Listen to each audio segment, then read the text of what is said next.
사람이 세상을 떠나면 가족들은 장례식장을 찾아 3일 동안 빈소를 지킵니다. 그건 너무나 당연한 일이라 생각하죠. 그런데 말입니다. 이제 그 3일장이 점점 사라지고 있습니다. 조문객이 줄고 가족끼리만 조용히 치르는 하루장, 혹은 아예 장례식장 없이 화장장으로 바로 가는 경우도 늘고 있습니다. 예전 같으면 상상도 못할 일이죠. 저는 오랜 세월 환자들의 마지막 순간을 지켜보며 죽음의 풍경이 얼마나 바뀌었는지를 똑똑히 보았습니다. 의료가 발전하면서 사람들은 집이 아닌 병원에서 세상을 떠나게 되었고, 그때부터 장례의 의미도 조금씩 달라지기 시작했습니다. 예전엔 마을 전체가 모여 슬픔을 나누었지만 이제는 병원 안에서 가족 몇 명만 함께합니다. 그리고 발인까지 단 하루장이 새로운 표준이 되어가고 있죠. 3일장은 단순히 시간을 보내는 절차가 아니었습니다. 고인을 기리고 조문객이 찾아와 인연을 정리하는 사회적 의례였습니다. 하지만 지금은 그 의미가 점점 희미해지고 있습니다. 시간이 없고 사람들이 멀리 있고 조문 문화도 사라지고 있기 때문입니다. 그렇다면 이제 우리는 왜 여전히 3일장을 고집하고 있을까요? 그리고 정말 하루 만에 끝내는 장례가 나쁜 걸까요? 오늘 저는 의사의 눈으로 본 장례의 변화를 통해 3일장이 왜 의미를 잃어가고 있는지, 그리고 앞으로 어떤 방식이 더 존엄한 마지막이 될 수 있는지를 함께 이야기해 보려 합니다. 죽음은 피할 수 없지만 그 마지막을 어떻게 보낼지는 우리가 선택할 수 있습니다. 이 이야기가 당신이 사랑하는 사람의 마지막을 준비하는데 작은 도움이 되길 바랍니다. 3일장의 역사와 의미, 우리가 알고 있는 3일장의 뿌리는 조선시대 유교 장례 문화에서 비롯되었습니다. 그 시절 사람의 죽음은 단순한 이별이 아니라 삶의 또 다른 시작으로 여겨졌습니다. 그래서 죽음에는 반드시 시간이 필요하다고 생각했습니다. 영혼이 완전히 세상을 떠나기까지 몸과 마음이 정리되는 시간이 3일이라 믿었던 겁니다. 조선시대 유교에서는 예와 인이 중요했죠. 사람이 세상을 떠나면 남은 가족은 그동안 받은 사랑과 은혜를 갚는다는 뜻으로 최대한 공손하게 정성껏 장례를 치렀습니다. 그래서 3일 동안은 고인의 혼을 모시며 슬픔을 다스리는 기간이었고, 동시에 가족과 이웃이 인간관계의 마지막 예의를 나누는 시간이었습니다. 이틀 동안은 마을 사람들이 조문을 왔습니다.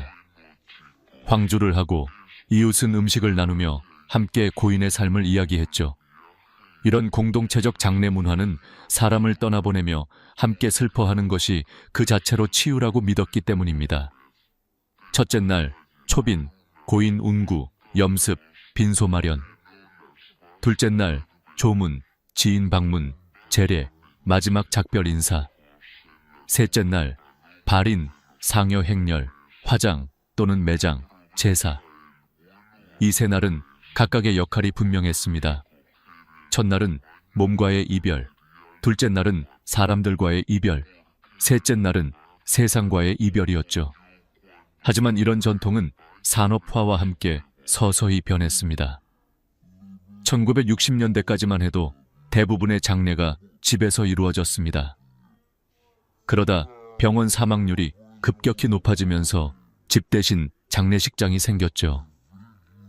이때부터 장례는 마을의 공동의식이 아니라 서비스화된 절차로 변하기 시작합니다. 병원과 연결된 장례식장이 늘어나면서 3일장은 하나의 표준 상품이 되었습니다.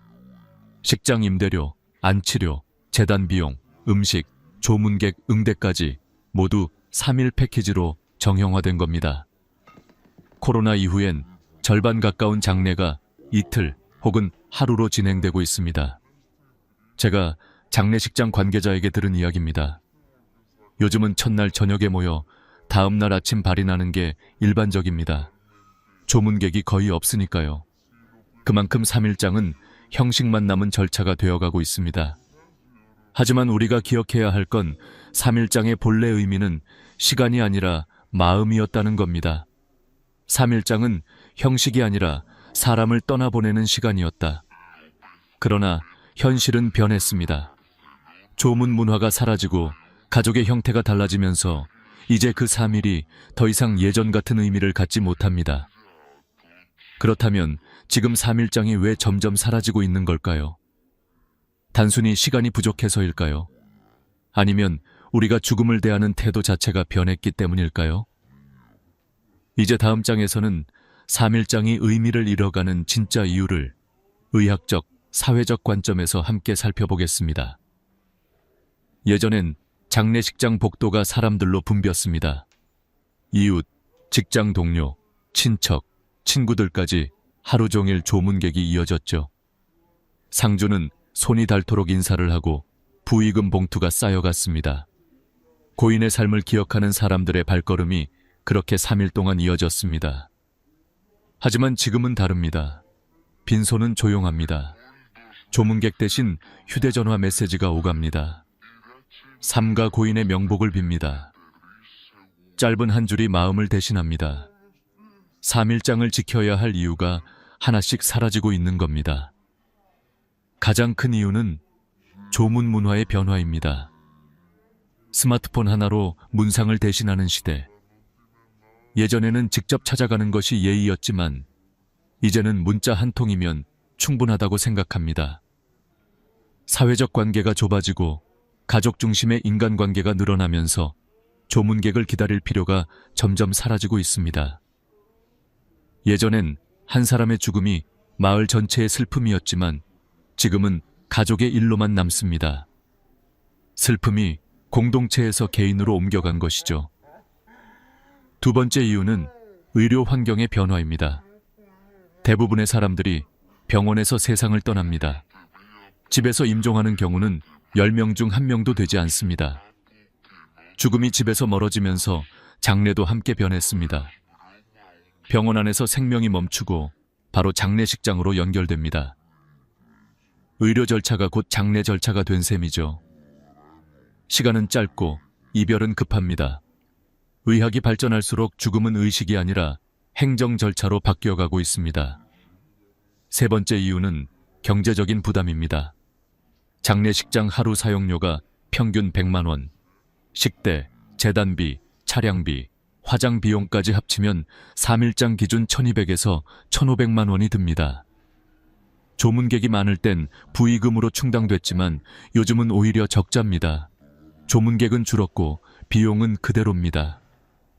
결국 경제적 현실이 장례의 길이를 결정하게 된 것이죠. 네 번째 이유는 가족 구조의 변화입니다. 예전엔 대가족이 모여 상가를 지켰지만 지금은 대부분 핵가족이나 1인 가구입니다. 장례를 치러야 할 상주가 노부모 단둘이거나 자녀가 해외에 있는 경우도 많습니다. 가족이 줄어든 만큼 장례도 작아지고 간소화됩니다. 다섯 번째 이유는 코로나입니다. 팬데믹 시절 정부의 모이지 말라는 지침이 장례 문화까지 바꿔버렸습니다. 그때 생겨난 것이 온라인 조문과 비대면 발인입니다. 휴대전화로 조의금을 보내고 영상통화로 마지막 인사를 전하는 시대가 된 겁니다. 거리두기의 시대는 사람의 마음까지 멀어지게 만들었습니다. 그리고 마지막 여섯 번째 이유는 죽음을 바라보는 우리의 태도가 달라졌기 때문입니다. 예전에는 죽음이 두렵고 멀리해야 할 존재였습니다. 그래서 장례식은 슬픔과 두려움의 공간이었죠. 하지만 요즘 세대는 죽음을 자연스러운 과정으로 받아들입니다. 어떤 이들은 생전에 자신의 장례를 미리 치르기도 합니다. 친구들을 초대해 인생을 돌아보고 감사의 편지를 나누는 생전 장례식이 등장한 이유입니다. 죽음은 이제 공포의 대상이 아니라 삶의 한 장면이 되었습니다. 사람들이 더 이상 얼마나 오래 슬퍼하느냐보다 어떻게 기억되느냐를 중요하게 여기기 시작한 겁니다. 3일장이 사라지는 이유는 단순히 시간이 부족해서가 아니라 사람들의 마음이 이미 다른 곳을 향하고 있기 때문입니다. 형식에서 의미로, 시간에서 진심으로 초점이 옮겨지고 있는 것입니다. 이제 가족들은 보여주기 위한 장례보다 조용히, 따뜻하게, 자신들만의 방식으로 마지막을 준비합니다. 어떤 가족은 하루 동안 고인의 영상을 틀고 음악을 들으며 그 사람의 삶을 이야기합니다. 누군가는 편지를 읽고 누군가는 고요히 웃습니다. 그 하루가 깊고 진심으로 채워질 때 그것은 단 하루의 장례가 아니라 평생의 기억이 됩니다. 3일장이 사라진다는 건 단순히 옛 풍습이 사라지는 게 아닙니다. 그것은 우리가 죽음을 대하는 태도가 바뀌고 있다는 신호입니다. 의학의 발전, 사회의 변화, 비용의 압박, 가족의 형태, 그리고 인간의 마음까지 모두 변하고 있습니다. 그리고 이 변화 속에서 우리는 묻게 됩니다. 정말 3일이 아니면 안 되는 걸까? 진심이 있다면 하루여도 괜찮지 않을까? 다음 장에서는 이렇게 변화한 사회 속에서 새롭게 떠오르고 있는 장례의 형태, 일일장, 가족장, 그리고 생전 장례식과 자연장의 모습을 함께 살펴보겠습니다. 그 속에는 단순히 시간을 줄이는 것이 아니라 사람을 존엄하게 떠나보내는 새로운 방식이 담겨 있습니다. 3일장이 점점 사라지고 있습니다. 그 자리를 대신하는 건 단순히 간소화된 장례가 아닙니다. 전혀 새로운 이별의 문화가 태어나고 있는 것이죠. 오늘은 그 변화의 중심에 있는 일일장, 가족장, 그리고 생전 장례식 이야기를 드리려 합니다. 먼저 일일장입니다. 고인이 세상을 떠난 다음 날 바로 화장과 안치를 마치는 방식입니다. 겉으로 보기엔 빠르고 차가워 보이지만 그 안에는 새로운 철학이 숨어 있습니다. 형식보다 진심, 절차보다 감정에 집중하는 장례. 조문객을 맞이하느라 바쁘게 인사하는 대신 가족이 고인의 곁에 온전히 머물러 있습니다. 한 자녀가 이렇게 말했습니다. 아버지 장례를 하루 만에 치렀지만 그 하루가 평생 잊히지 않을 만큼 깊었습니다. 슬픔을 길게 끄는 대신 진심을 온전히 담는 하루. 그것이 일일장이 가진 의미입니다. 장례의 길이가 아니라 마음의 밀도가 중요한 시대가 된 겁니다. 두 번째는 가족장입니다. 3일장보다 더 작고 조문객을 초대하지 않습니다.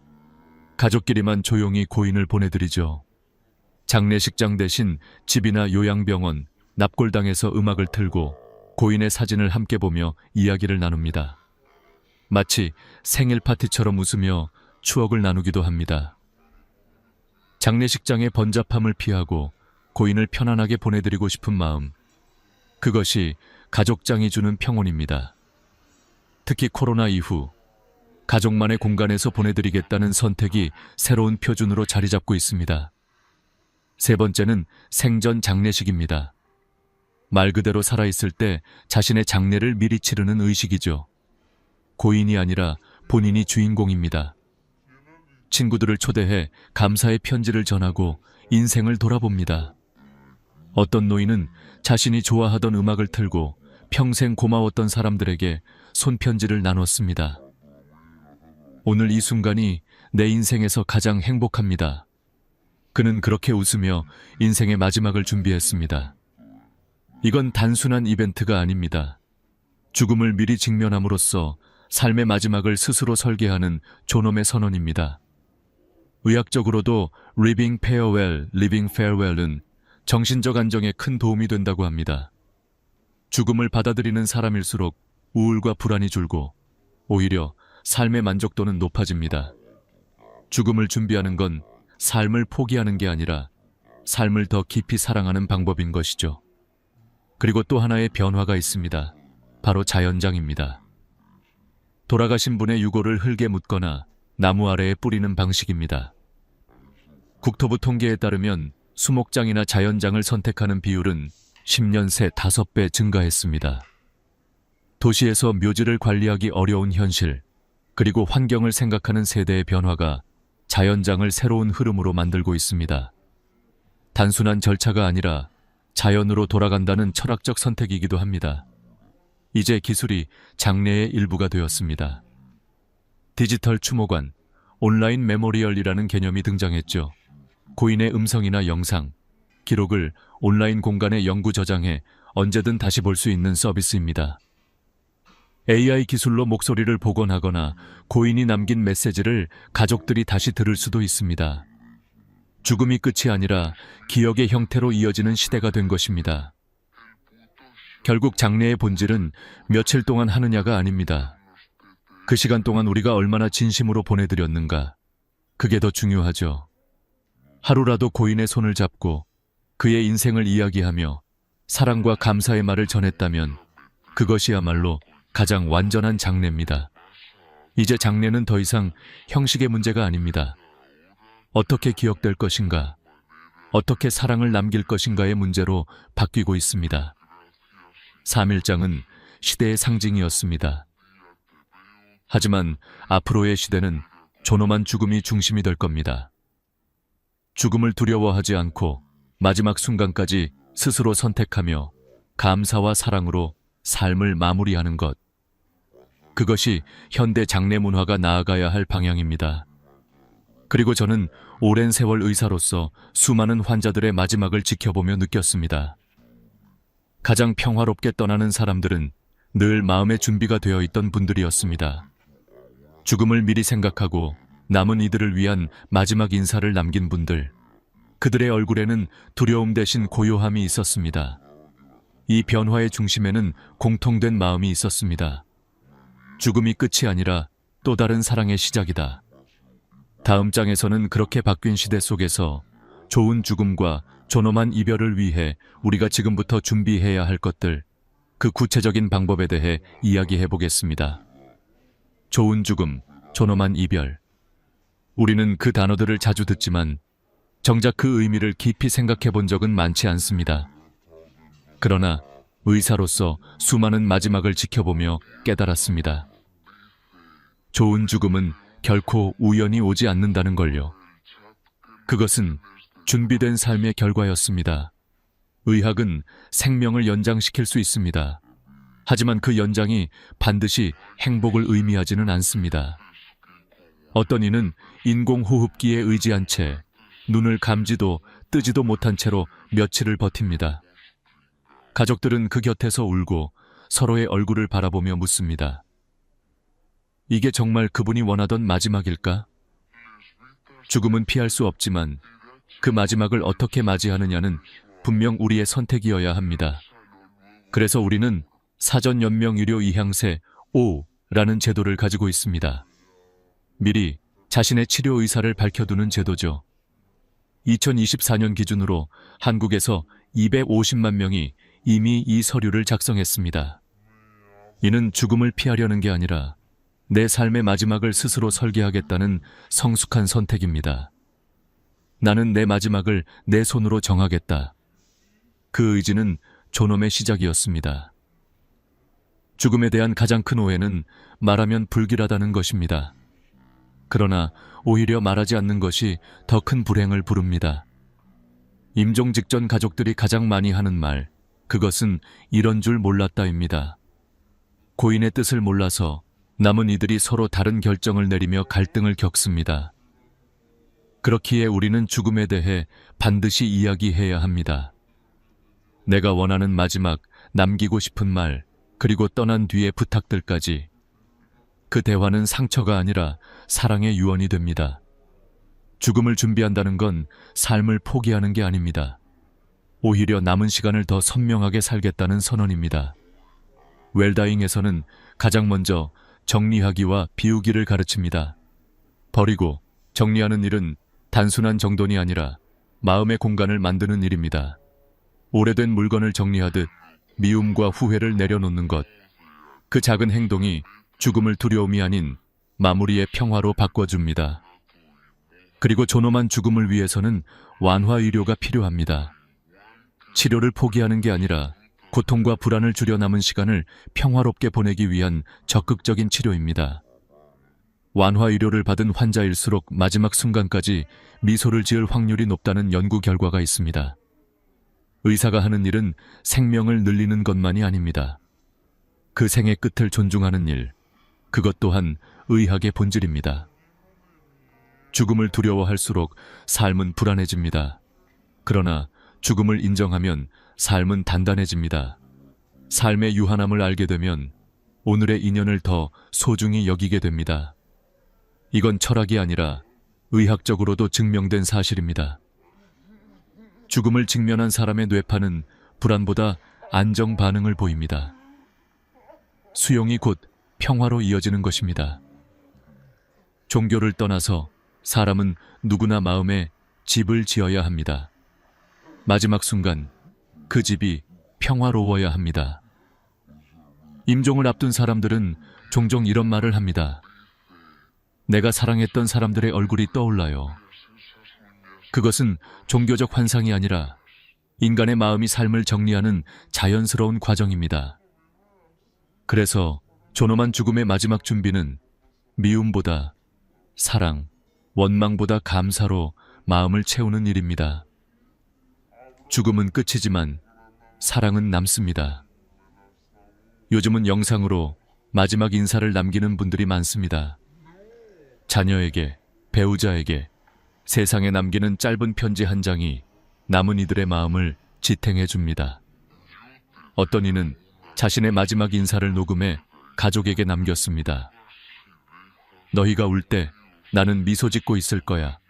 그러니 너무 슬퍼하지 말아라. 그 한마디가 가족들의 삶을 지탱해 주었습니다. 죽음을 준비한다는 건 단지 나의 마무리가 아니라 남은 사람들의 시작을 도와주는 일입니다. 좋은 죽음은 운명이 아닙니다. 누구나 준비할 수 있는 선택입니다. 3일장이 사라지는 시대, 장례의 형식이 달라진다고 해서 삶의 존엄이 사라지는 건 아닙니다. 오히려 지금은 우리가 어떻게 떠날지를 스스로 결정할 수 있는 가장 인간다운 시대일지도 모릅니다. 죽음을 두려워하지 마십시오. 당신의 마지막을 사랑으로 설계하십시오.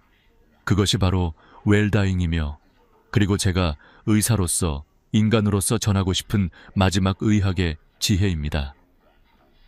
다음 장에서는 이 모든 이야기가 결국 죽음이 아닌 삶에 대한 이야기였음을 보여드리겠습니다. 우리가 두려워하는 끝이 아니라 지금 이 순간을 더 깊이 사랑하기 위한 시작으로서의 죽음을 이야기해보려 합니다.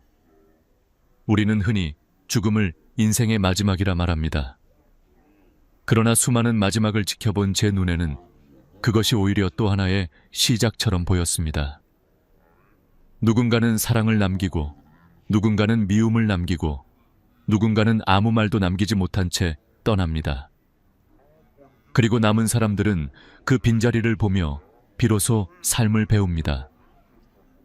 죽음은 그렇게 살아있는 사람을 가르치는 가장 조용한 선생이었습니다. 병원에서 근무할 때마다 느낍니다. 사람은 죽음 앞에서 모두 같아진다는 것을.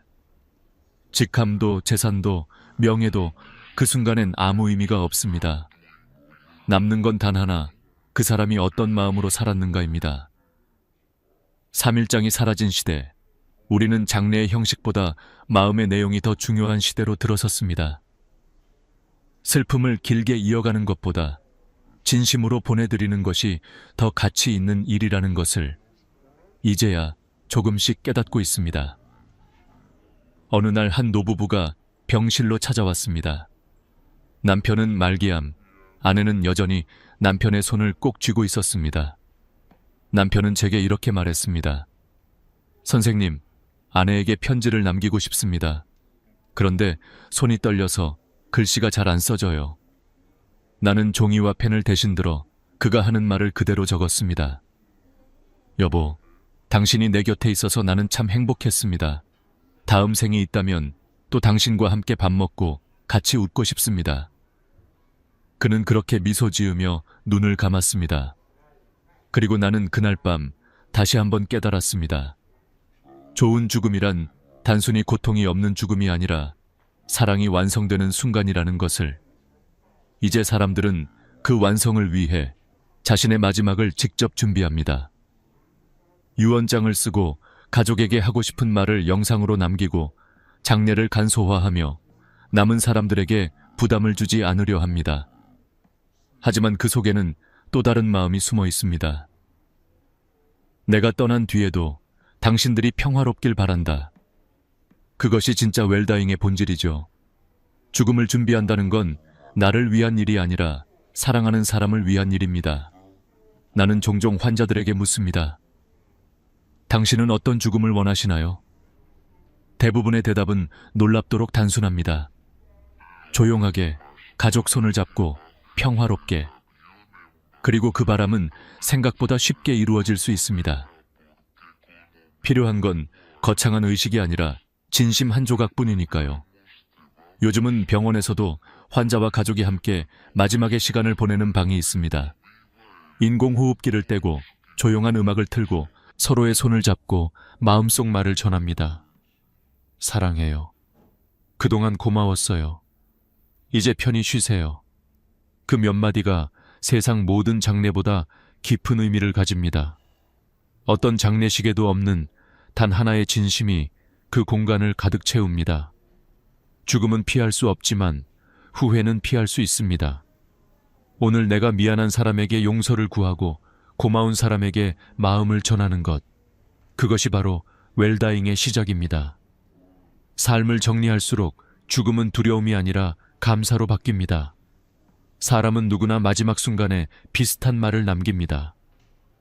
조금만 더 사랑할 걸, 조금만 더 고맙다고 말할 걸. 그 후회가 쌓여 우리는 마침내 깨닫습니다.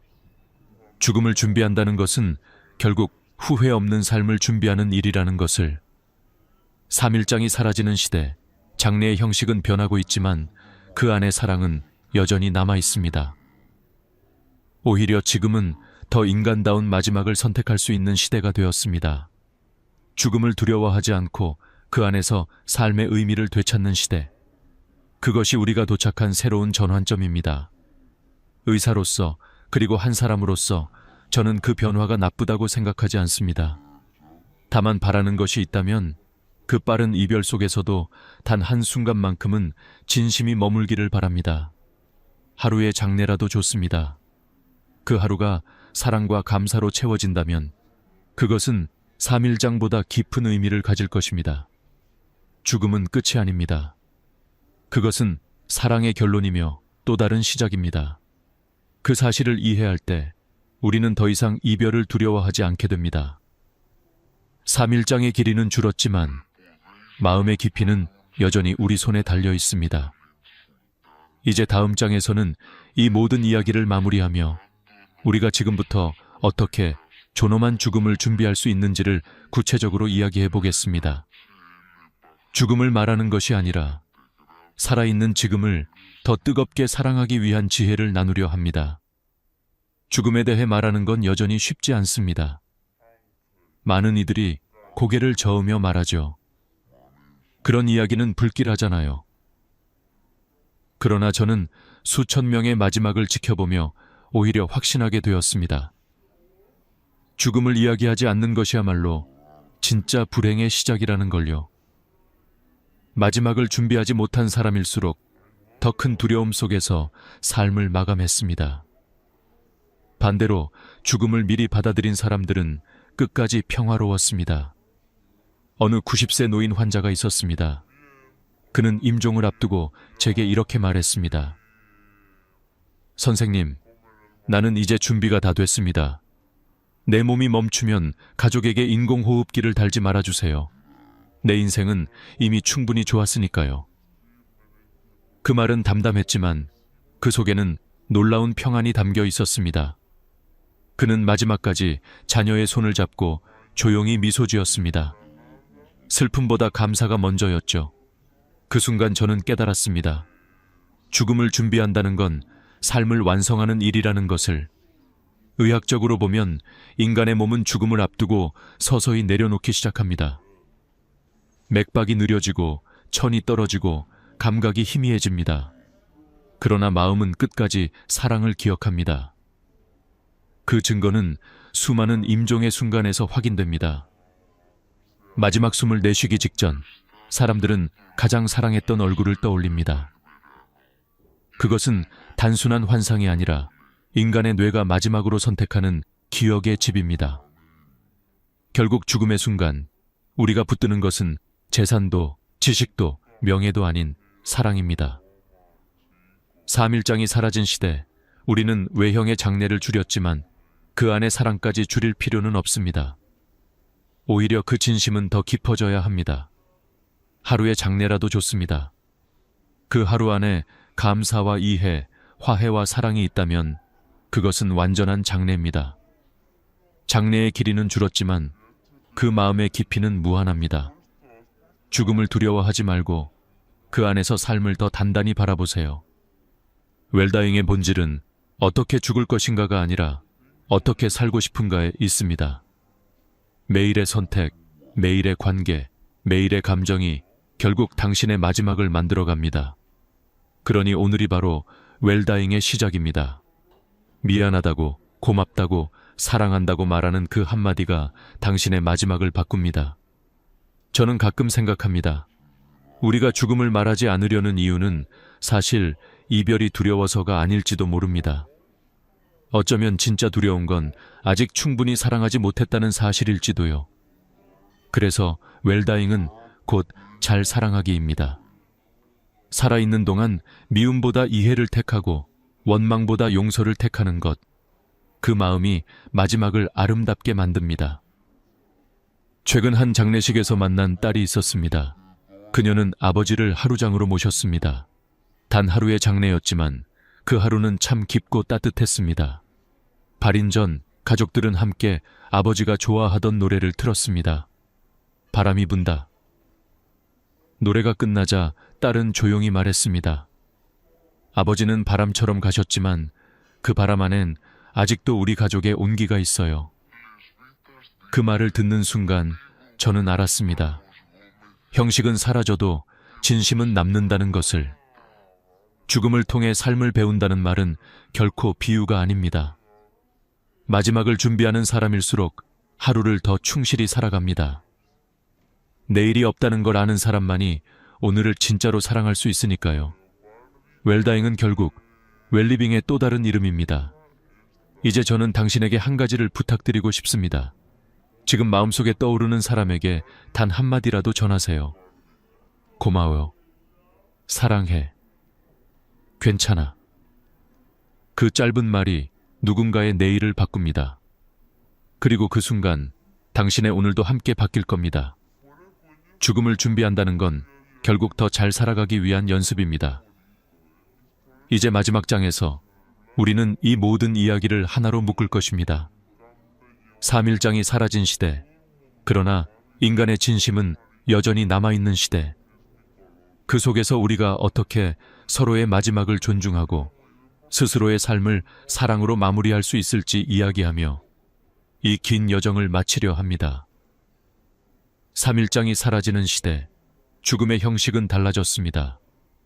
그러나 그 안의 마음, 그 본질만큼은 변하지 않았습니다. 누군가를 떠나보낸다는 건 여전히 슬프고 여전히 사랑의 또 다른 형태입니다. 저는 의사로서 수많은 죽음을 보았습니다. 하지만 그 모든 마지막에는 공통된 한 문장이 있었습니다. 조금만 더 사랑할 걸. 그 짧은 한마디가 인간의 마음을 모두 설명하고 있었습니다. 죽음이 두려운 건 생의 끝 때문이 아니라 충분히 사랑하지 못했다는 후회 때문이었습니다. 그래서 저는 늘 말합니다. 존엄한 죽음을 준비하는 일은 결국 후회 없는 삶을 준비하는 일이라고요. 오늘 미안한 사람에게 용서를 구하고 고마운 사람에게 감사의 말을 전하세요. 죽음을 이야기하는 순간 삶은 더 선명해집니다. 그것이 웰다잉의 시작이자 가장 인간다운 선택입니다. 어느 노인 환자가 제 손을 잡으며 말했습니다. 선생님, 죽는 게 무섭지 않아요. 다만 내가 사랑했던 사람들에게 마지막 인사를 못할까봐 그게 걱정이에요. 그 말에 저는 대답했습니다. 그 인사는 아직 늦지 않았습니다. 지금 하시면 됩니다. 그는 고개를 끄덕이며 웃었습니다. 그 미소에는 평생의 고마움이 담겨 있었습니다. 죽음을 준비한다는 건 내 삶을 정리하는 동시에 남은 사람들의 삶을 지켜주는 일입니다. 당신의 마지막 말 한마디가 누군가의 내일을 지탱해 줍니다. 가족에게, 친구에게, 그리고 당신 자신에게 그 따뜻한 한마디가 마지막 순간을 평화로 바꿔줍니다. 요즘은 장례식장의 풍경이 변했습니다. 검은 양복 대신 평상복을 입고 향 대신 꽃을 놓고 슬픔 대신 감사의 노래를 부릅니다. 어떤 가족은 장례식장 대신 고인의 생일에 모여 함께 밥을 먹습니다. 그 사람은 떠났지만 우리가 그를 기억하는 방식은 여전히 따뜻하다. 그 모습 속에서 저는 새로운 희망을 봅니다. 죽음은 끝이 아닙니다. 그것은 한 인간이 남긴 사랑의 결론입니다. 우리가 누군가를 떠나보내며 흘리는 눈물은 사실 그 사람이 내 안에 남아있다는 증거입니다. 사랑은 사라지지 않습니다. 단지 형태만 바뀌어 기억과 이야기, 그리고 사람의 마음속에 머물 뿐입니다. 오늘 우리는 3.1장이 왜 사라지고 있는가에서 시작해 그 변화의 이유와 새로운 장례 문화, 그리고 존엄한 죽음의 준비까지 함께 살펴보았습니다. 결국 이 모든 이야기는 죽음에 관한 것이 아니라 삶에 관한 이야기였습니다. 삶을 어떻게 마무리하느냐는 삶을 어떻게 살아왔느냐의 또 다른 표현입니다. 죽음을 간소화하는 게 아니라 그 안에 진심을 더 깊게 만드는 시대. 이제 우리는 그 변화의 문턱에 서 있습니다. 의료의 발전, 사회의 변화, 가족의 구조, 그리고 인간의 마음까지 모든 것이 달라졌습니다. 하지만 한 가지는 변하지 않았습니다. 사람은 사랑으로 기억된다는 사실입니다. 지금 이 순간 당신이 이 영상을 보고 있다면 아마도 마음속 어딘가에 이런 생각이 떠올랐을 겁니다. 이 이야기를 부모님께, 가족에게 혹은 나 자신에게 전해야겠다. 그렇다면 그렇게 하세요. 이 대화가 누군가의 마지막을 바꿀 수도 있습니다. 죽음은 언젠가 누구에게나 찾아옵니다. 그러나 어떻게 떠나느냐는 우리의 선택입니다. 그리고 그 선택이 남은 이들의 삶을 따뜻하게 만듭니다. 죽음을 두려워하지 마세요. 그것은 어쩌면 또 다른 사랑의 이름일지도 모릅니다. 오늘 이 이야기가 당신의 마음속에 작은 등불 하나를 켜주길 바랍니다. 그 등불이 꺼지지 않게 지금 이 순간을 더 따뜻하게, 서로에게 더 다정하게 살아가시길 바랍니다. 끝까지 함께 해주셔서 진심으로 감사합니다. 당신의 인생이 길든 짧든 그 안에 사랑이 있다면 그것은 이미 완전한 삶입니다.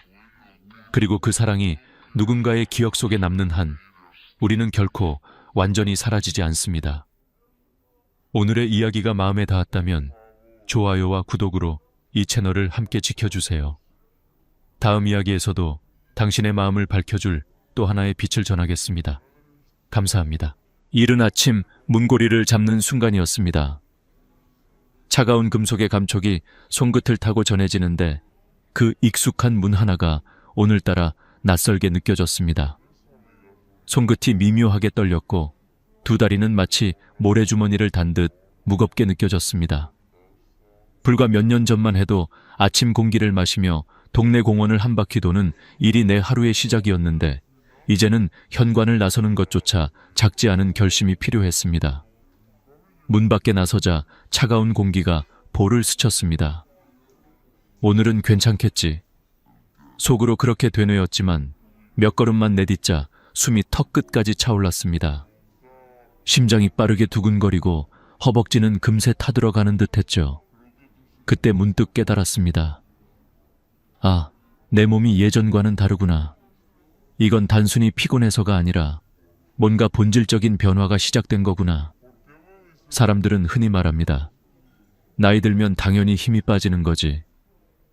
하지만 저는 노인의학을 30년간 연구하며 수많은 노년의 몸을 지켜본 사람으로서 그 당연함 속에 얼마나 많은 오해가 숨어 있는지를 알고 있습니다. 몸이 약해지는 것은 단지 나이 때문이 아닙니다. 준비하지 못했기 때문입니다. 저는 그 사실을 제 어머니에게서 배웠습니다. 언젠가 어머니는 계단 앞에서 발걸음을 멈추셨습니다. 한 계단을 오르기 전 손잡이를 꼭 움켜쥔 채 한참을 서 계셨죠. 그때 어머니의 눈빛에는 피곤함이 아닌 두려움이 있었습니다. 혹시 이제 혼자 못 걷게 되는 건 아닐까? 그 한숨 속에는 자유를 잃을지도 모른다는 막연한 불안이 담겨 있었습니다. 그날 밤 저는 잠을 이루지 못했습니다. 의사로서 수천 명의 어르신을 만나왔지만 가장 소중한 사람의 몸이 변해가는 모습을 보니 모든 이론이 무너졌습니다. 걷는다는 건 단순한 이동이 아니라 존재의 증거라는 걸 그때 처음 깨달았습니다. 스스로 걷지 못한다는 건 단지 다리의 문제가 아니라 마음의 자존과 삶의 방향까지 흔들리는 일이었습니다. 며칠 뒤 어머니는 제게 조용히 말씀하셨습니다. 정호야, 요즘은 계단이 무서워. 그 말 한마디가 제 연구의 시작이 되었습니다. 왜 걷는 힘이 사라질까? 어떻게 하면 다시 찾을 수 있을까? 그리고 사람들은 언제 그 신호를 알아차릴 수 있을까? 조사와 관찰을 거듭하면서 알게 된 건 이 변화는 어느 날 갑자기 오는 게 아니라는 사실이었습니다. 36세 무렵부터 근육량은 매년 조금씩 줄어듭니다. 46세, 56세를 거치며 속도가 점점 빨라지고 66세 이후엔 1년에 1% 이상이 사라집니다. 그리고 83세를 넘어서면 그 속도는 3배로 급증합니다.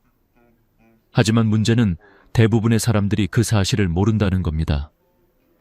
몸은 이미 수년 전부터 작은 신호를 보내고 있었는데 우리는 그 목소리를 들으려 하지 않았던 거죠. 그 결과 어느 날 문고리 앞에서 비로소 알게 되는 겁니다. 이젠 예전 같지 않구나. 저는 수많은 어르신을 진료하면서 이런 이야기를 들었습니다. 박사님, 갑자기 다리에 힘이 안 들어가요. 하지만 자세히 들어보면 갑자기도 아니고 이유 없이도 아닙니다. 몇 년 전부터 조금씩 계단이 버거웠고 이전에 비해 산책 후 숨이 더 차오르고 무릎이 시큰거려 자주 쉬게 됐던 것. 그 모든 조각들이 이미 경고였던 겁니다.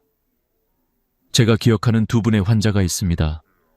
한 분은 80세까지 난 아직 괜찮아라며 아무런 준비 없이 지내셨고 84세가 되던 해에 한 번의 낙상으로 고관절이 부러졌습니다. 그 뒤로는 보행기를 의지하지 않으면 한 발짝도 움직이지 못하게 되었죠. 반면 72세부터 매일 25분씩 가벼운 운동을 시작하신 분은 올해 88세가 되셨는데 지금도 마트에서 직접 장을 보고 친구들과 커피를 마시며 활기차게 지내십니다. 환경도, 나이도, 조건도 같았지만 단 한 가지, 준비의 유무가 인생의 질을 완전히 바꿔놓았습니다. 어머니를 떠올릴 때마다 저는 마음속으로 되뇌입니다. 몸은 배신하지 않는다. 다만 관리하지 않으면 떠날 뿐이다. 우리의 다리는 단순한 근육이 아닙니다. 삶을 지탱하는 기둥이고 자유로 향하는 길입니다. 걷는다는 건 단순히 장소를 옮기는 게 아니라 내가 원하는 곳으로 스스로 갈 수 있는 힘을 의미합니다. 그래서 저는 여러분께 꼭 말씀드리고 싶습니다. 지금 다리에 조금이라도 힘이 빠졌다고 느끼신다면 그건 늦은 게 아닙니다. 시작할 때입니다. 오늘부터라도 단 10분이라도 몸을 깨워보세요. 내일의 자유는 오늘의 한 걸음에서 시작됩니다. 이제 우리는 다음 단계로 나아가야 합니다. 걷는 힘이란 무엇이며 왜 그것이 인간의 존엄과 연결되는지 그 본질을 함께 살펴보겠습니다. 걷지 못한다는 건 단순히 다리에 문제가 생겼다는 뜻이 아닙니다. 그건 자유를 잃는다는 의미입니다. 스스로의 힘으로 문 밖을 나설 수 없다는 건 인생의 절반이 사라지는 일과 같습니다. 저는 그 사실을 어머니의 눈빛에서 처음 보았습니다. 몇 해 전 겨울이었습니다. 눈이 소복이 쌓인 날, 어머니는 늘 하시던 대로 장을 보러 가려 했습니다. 하지만 현관 앞에서 한참을 서 계셨죠. 춥네 하며 웃으셨지만 그 표정엔 미묘한 떨림이 있었습니다. 계단 3칸을 내려가는 일조차 두려웠던 겁니다. 그날 이후 어머니는 장보기를 멈추셨습니다. 요즘은 택배도 있고 밖은 미끄러워. 그 한마디 뒤엔 이젠 예전 같지 않다는 슬픈 체념이 숨어 있었습니다.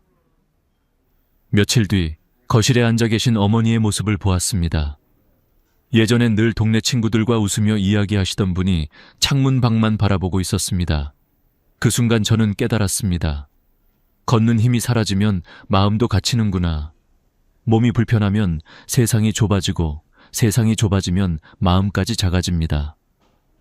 노인의학 연구에서도 같은 결과가 나옵니다. 걷는 능력을 잃은 노인은 그렇지 않은 노인보다 우울증 위험이 3.4배 높고 인지 저하 속도도 2배 빠르다고 합니다. 다리를 움직이는 건 근육의 문제가 아니라 삶의 의지, 인간으로서의 존엄을 지키는 일인 겁니다. 그런 이유로 저는 병원에 오는 어르신들께 이렇게 말씀드립니다. 다리 근육은 돈보다 중요합니다. 돈은 누워서도 쓸 수 있지만 다리는 서야 쓸 수 있습니다. 이 말에 대부분의 분들이 웃으시지만 그 웃음 뒤엔 그렇지, 맞는 말이지 하는 묵직한 공감이 따라옵니다. 저는 한 할아버지를 기억합니다. 그분은 78세, 퇴직 후 평생 모은 돈으로 작은 카페를 열었습니다. 하지만 개업 한 달 만에 다리에 통증이 생겼고 조금만 걸어도 허벅지가 타들어가는 듯 했다고 합니다. 검사 결과는 하지 동맥 협착증. 다리 혈관이 좁아져 혈액이 제대로 흐르지 않는 상태였죠. 그 후로 그는 매일 카페 의자에만 앉아 손님을 맞았습니다. 어느 날 이렇게 말씀하셨습니다. 커피 향은 좋은데 발이 움직이지 않으니 인생 맛이 없어요. 그 말이 제 마음에 깊이 남았습니다. 그분의 치료를 도우며 저는 하나의 원칙을 세웠습니다. 걷는 힘은 단순한 근육의 문제가 아니다. 그건 삶의 통로다. 그래서 저는 모든 치료 계획의 시작점을 움직임으로 둡니다. 약보다 먼저 필요한 건 다시 걸어보겠다는 마음이기 때문입니다. 어머니의 이야기도 그랬습니다. 저는 하루 10분씩 어머니와 함께 복도 끝까지 걸었습니다. 처음엔 2-3걸음도 버거워하셨지만 한 달 후엔 마당까지, 석 달 후엔 동네 슈퍼까지 걸을 수 있었습니다. 그 길 위에서 어머니는 다시 웃음을 되찾았습니다. 정호야, 내가 다시 내 다리로 걷고 있구나. 그 말 한마디에 저는 울었습니다. 그날 의사로서가 아니라 아들로서 확신했습니다. 걷는다는 건 단순한 재활이 아니라 삶을 되찾는 일이라는 걸요. 저는 종종 강연에서 이런 질문을 던집니다. 여러분, 만약 내일 눈을 떴을 때 2다리가 움직이지 않는다면 가장 먼저 떠오르는 건 무엇일까요? 많은 분들이 이렇게 대답합니다. 밖에 나가고 싶어요. 손주를 안고 싶어요. 그냥 평범하게 걷고 싶어요. 이 답 속에 인간의 본능이 있습니다. 걷는다는 건 단순한 기능이 아니라 인간의 존엄 그 자체입니다. 그래서 저는 여러분께 부탁드립니다. 다리가 무겁다고, 조금 아프다고 포기하지 마세요. 그건 늦은 게 아닙니다. 몸이 아직 나에게 말을 걸고 있는 겁니다. 나를 좀 더 써달라. 나를 움직여달라. 그 목소리를 들을 수 있다면 아직 늦지 않았습니다. 여러분은 언제 마지막으로 진심으로 걸어본 적이 있으신가요? 아무 목적도 없이 단지 내 발로 세상을 느끼기 위해 걸었던 그 순간 말입니다. 그 기억이 아직 남아있다면 여러분의 다리는 다시 힘을 찾을 수 있습니다. 이제 우리는 그 다음 질문으로 나아갈 겁니다. 왜 다리의 힘이 그렇게 빠르게 사라지는 걸까? 그리고 그 안에서 우리가 놓치고 있는 신호는 무엇일까? 다음 부분에서 그 숨은 이유를 밝혀드리겠습니다. 몸속의 시계는 결코 멈추지 않습니다. 겉으로는 아무 변화가 없어 보이지만 우리 안에서는 이미 조용한 전쟁이 벌어지고 있죠. 36세 무렵부터 시작된 근육의 퇴화는 10년 단위로 속도를 높입니다. 46세에는 매년 0.7%, 66세 이후엔 1.3%, 그리고 83세를 넘어서면 그 속도가 3배로 가속됩니다. 문제는 이 변화가 눈에 띄지 않게 진행된다는 겁니다. 계단 한 칸이 버거워지고 장을 보며 잠시 쉬게 되는 그 작은 순간들이 사실은 신호였습니다. 몸은 오래전부터 경고하고 있었지만 우리는 그 소리를 무시한 채 피곤해서 그래 라고 넘겨왔던 겁니다. 저는 수많은 데이터를 들여다보며 그 이유를 명확히 볼 수 있었습니다. 나이가 들면 근육 단백질 합성 능력이 감소합니다.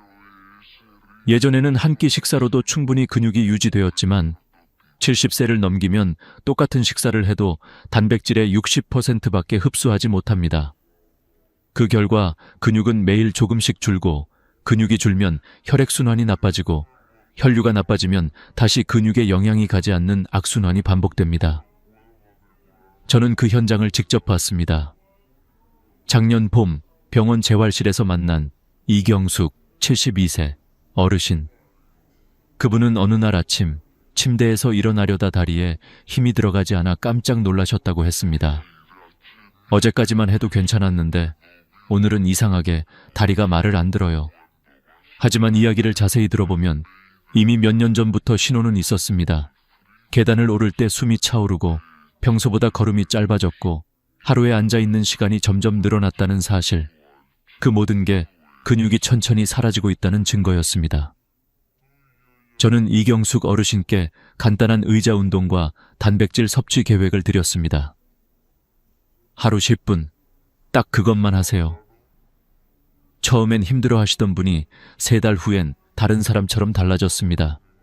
의자에서 일어나는 게 수월해지고 예전에는 버거웠던 동네 한 바퀴 산책을 다시 시작하셨습니다. 그분은 이렇게 말씀하셨습니다. 박사님, 걷는 게 이렇게 행복한 일인 줄 몰랐어요. 그 말을 듣는 순간 저는 확신했습니다. 근육은 배신하지 않는다. 단지 우리가 먼저 손을 놓았을 뿐이다.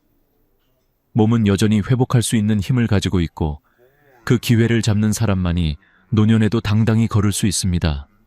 영국 스포츠의학회 연구에서도 이런 결과가 나왔습니다. 주 3회, 회당 30분의 근력 운동만으로도 근육 손실 속도를 최대 58% 늦출 수 있다. 그리고 단백질 섭취를 손바닥 크기 정도, 두부 반모, 달걀 4개, 생선 한 토막 정도로만 늘려도 근육 회복에 필요한 영양을 충분히 채울 수 있습니다. 여기에 비타민 D를 함께 섭취하면 단백질 흡수율은 30% 이상 상승합니다. 즉, 복잡한 처방이 아니라 작은 습관 하나로도 인생이 달라질 수 있다는 뜻이죠. 그렇다면 왜 많은 사람들이 이 단순한 진실을 놓칠까요? 그건 변화가 천천히 오기 때문입니다. 조용히 진행되는 변화는 경고음이 들리지 않습니다. 갑작스럽게 쓰러지거나 넘어져야만 비로소 이상하다고 느끼는 겁니다. 하지만 이미 그때는 근육의 40%가 사라진 뒤입니다. 그 순간부터는 단순한 운동이 아니라 회복 훈련이 되어버립니다. 저는 이런 말을 자주 합니다. 몸은 기억하고 시간은 누적된다. 30분의 산책을 건너뛴 하루가 쌓이면 1년 뒤엔 한 계단을 오르는 게 힘들어지고 3년 뒤엔 마트 한 바퀴가 버거워집니다. 그런데 반대로 말하면 오늘 10분만 움직여도 1년 뒤 당신의 몸은 완전히 달라질 수 있습니다. 시간은 잔인하지만 동시에 공평합니다. 준비한 사람만이 그 시간을 이깁니다. 저는 한 할머니의 말을 잊지 못합니다. 내 몸은 이제 낡은 기계 같아요. 그때 저는 웃으며 대답했습니다. 그 기계는 고칠 수 있습니다. 단 멈추지만 않으시면 됩니다. 그렇습니다. 우리의 몸은 오래된 시계와 같습니다. 멈춰 있으면 녹이 슬지만 매일 조금씩 돌리면 여전히 정확히 움직입니다.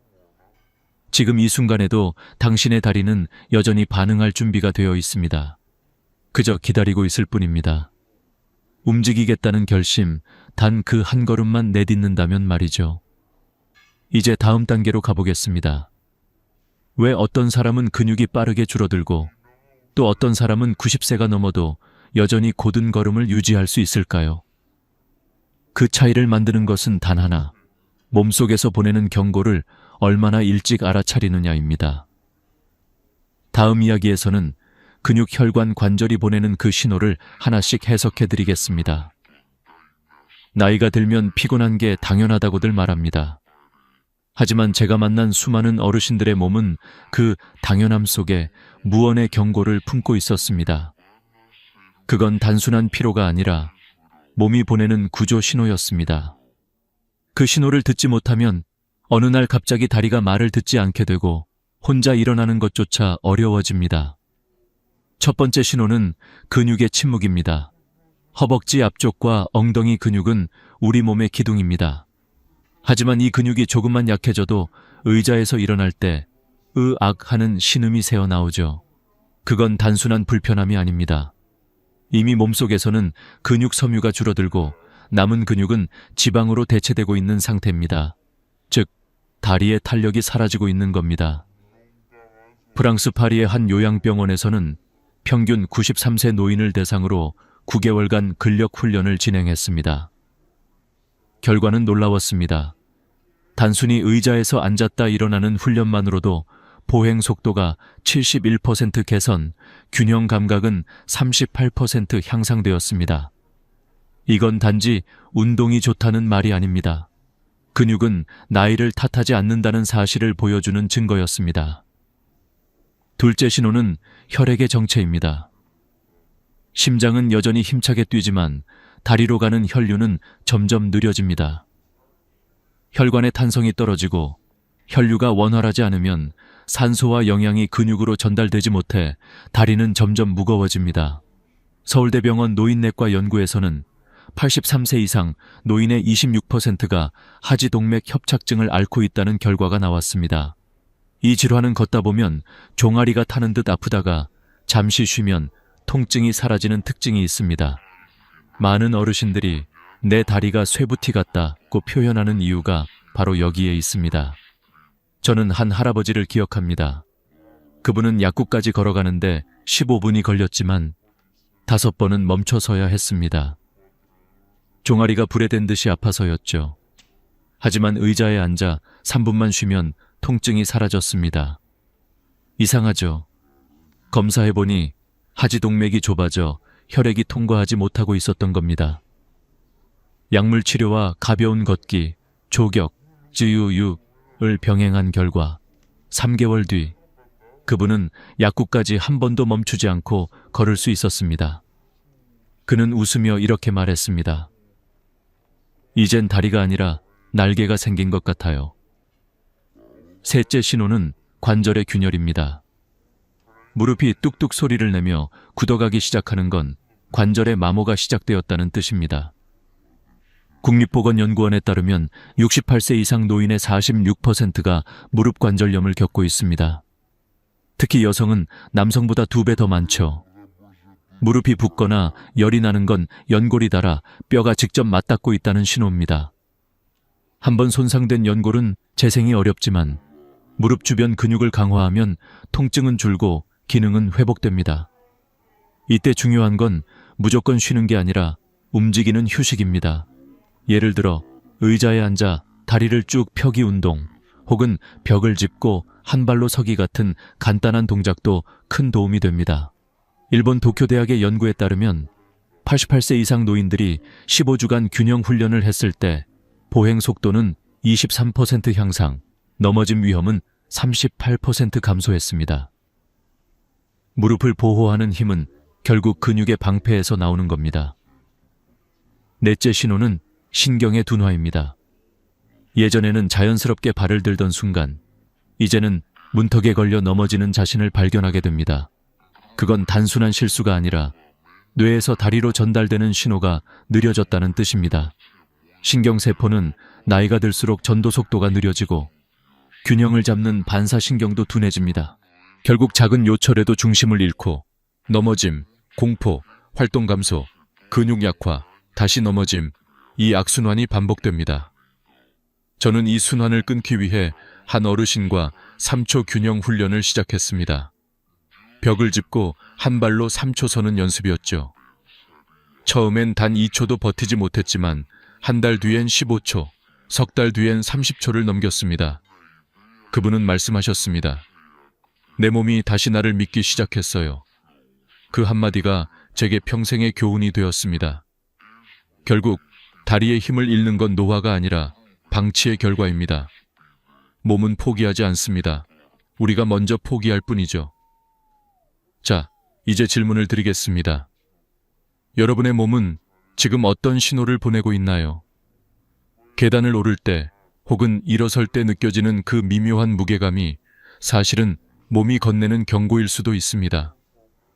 다음 이야기에서는 이 네 가지 신호를 되돌리는 구체적인 방법, 즉 다리를 다시 젊게 만드는 생활 습관 5가지를 하나씩 알려드리겠습니다. 의학적 근거와 함께 실제로 효과가 입증된 실천법들입니다. 지금부터의 15분이 여러분의 15년을 바꿀 수도 있습니다. 이제 우리는 몸이 보내는 신호를 알았습니다. 하지만 알고만 있으면 아무 소용이 없습니다. 몸은 행동에 반응할 때만 변합니다.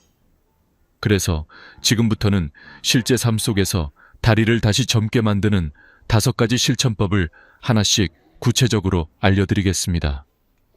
이건 단순한 운동법이 아니라 수많은 어르신들이 직접 실천해서 회복한 검증된 방법들입니다. 첫째, 아침 15분 의자 스쿼트입니다. 많은 분들이 무릎에 안 좋지 않나요? 하고 묻지만 오히려 올바른 방법으로 하면 무릎은 더 튼튼해집니다. 방법은 간단합니다. 벽에 의자를 붙이고 발을 어깨 너비로 벌린 뒤 천천히 앉았다 일어납니다. 이때 핵심은 속도가 아니라 자세입니다. 무릎이 발끝을 넘지 않게 등은 곧게 펴고 천천히 3초에 앉고 3초에 일어나는 리듬으로 진행합니다. 8회만 해도 처음엔 허벅지가 떨리지만 일주일만 지나면 근육이 깨어납니다. 3주 후엔 계단을 오를 때 무릎이 덜 아프고 2달 후엔 의자에서 훨씬 쉽게 일어설 수 있습니다. 서울의 한 재활센터에서는 70대 이상 어르신 42명을 대상으로 8주간 의자 스쿼트를 실시했습니다. 결과는 놀라웠습니다. 참여자의 83%가 일어서기 속도가 평균 38% 빨라졌고 낙상 두려움은 절반 이하로 줄었습니다. 이 단순한 동작 하나가 삶을 바꾼 겁니다. 매일 아침 15분, 그 시간이 당신의 내일을 지탱합니다. 둘째, 6초 걸음 연습입니다. 빠르게 걷는 게 건강에 좋다는 건 젊은 사람에게 해당하는 이야기입니다. 노년기에 걷기는 속도보다 안정감이 중요합니다. 발을 내디딜 때 속으로 하나, 둘, 셋, 넷, 다섯, 여섯을 세며 천천히 걷는 겁니다. 이 단순한 훈련이 놀라운 변화를 가져옵니다. 호주의 시드니 대학 연구에서 86세 이상 노인들이 11주간 6초 걸음을 연습한 결과 보행 안정성은 35% 향상되고 넘어짐 사고가 49% 감소했습니다. 이 방법은 신경 반응 속도를 회복시키고 작은 문턱이나 돌부리에 걸려 넘어지는 위험을 현저히 줄여줍니다. 처음엔 벽이나 난간을 잡고 연습하세요. 중요한 건 빨리 걷기가 아니라 발을 정확히 들기입니다. 그게 넘어짐을 예방하고 균형을 회복시키는 첫걸음입니다. 셋째, 아침 단백질 식사입니다. 많은 어르신들이 입맛이 없어서 아침을 거른다고 하시지만 근육은 바로 그 아침에 만들어집니다.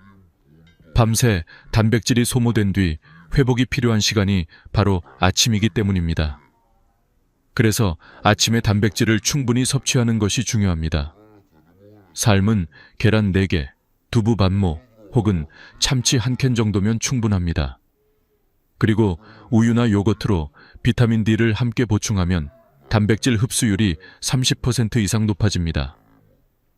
캐나다 토론토 대학 연구에 따르면 아침에 단백질을 충분히 섭취한 노인 그룹은 5년 후 하지 근력이 21% 더 유지되었습니다. 반대로 저단백 식습관을 유지한 그룹은 같은 기간 동안 근력 손실이 2배로 빨랐습니다.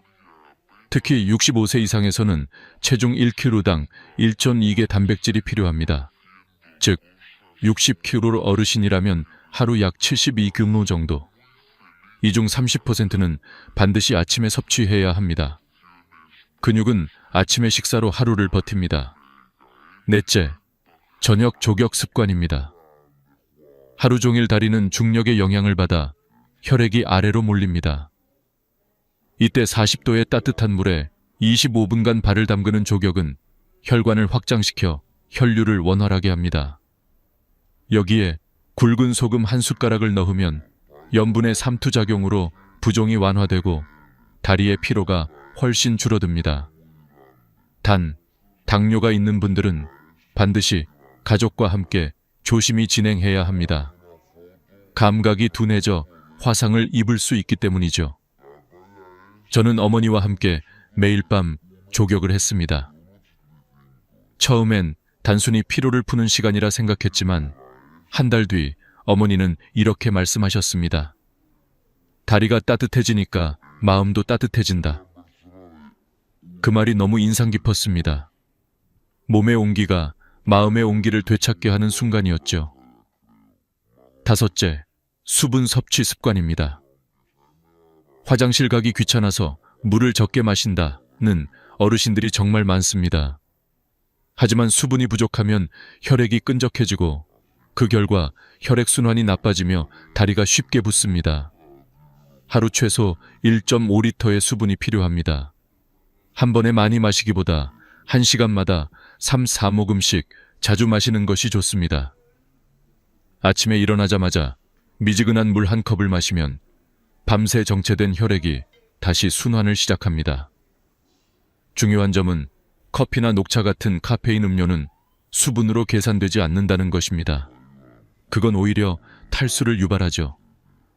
따뜻한 물, 보리차 혹은 미지근한 생수가 가장 이상적입니다. 이 5가지 습관은 단순해 보이지만 실제 임상 결과 수백 명의 노인 환자들의 다리 건강을 바꾼 방법입니다. 의자 스쿼트 15회, 6초 걸음, 단백질 아침, 따뜻한 조격, 꾸준한 수분.